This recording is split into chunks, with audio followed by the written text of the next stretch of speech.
तुम रहने दो।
मैं तुम्हें अलविदा भी नहीं कह सकूंगी।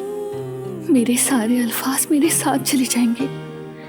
मैं चाहती हूँ तुम मुझे इसी हाल में याद रखो।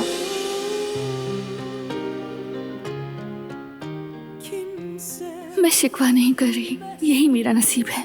तुम्हारे साथ सब कुछ अधूरा रहता है बारान, हम मुकम्मल नहीं हो पाते।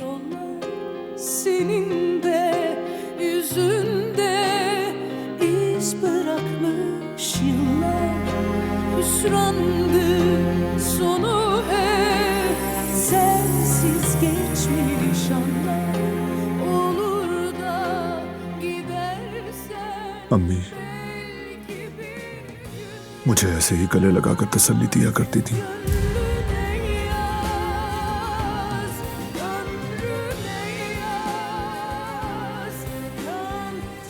क्या तुम भी मुझे हमेशा ऐसे ही गले लगाओगी?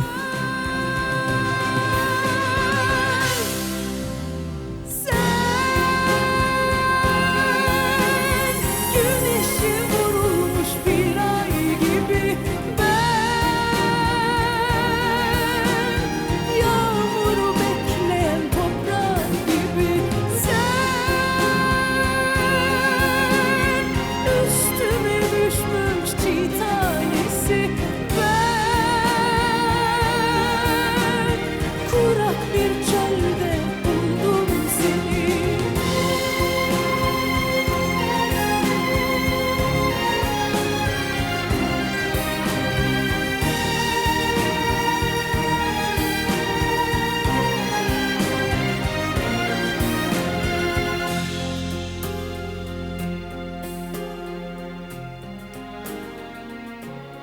मैं तुम्हारी आंखों में एक आंसू भी बर्दाश्त नहीं कर सकता,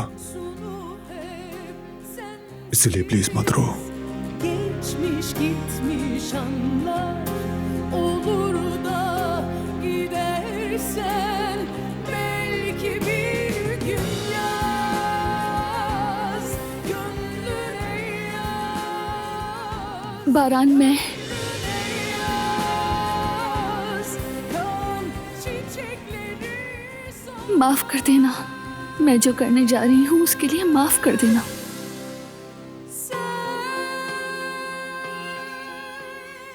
हाँ तुम बोलो। Vurulmuş bir ay gibi ben,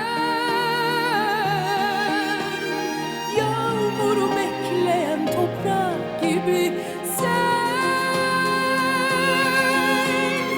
üstüme düşmüş çiğ tanesi ben, मैं कदरापा और गुल को अलविदा कह के आती हूँ। क्यों अलविदा क्यों? हम तो सिर्फ चंद दिनों के लिए जा रहे हैं। तब भी मैं उन्हें याद करूंगी। तुम जानते हो मैं उनसे कितना प्यार करती हूँ।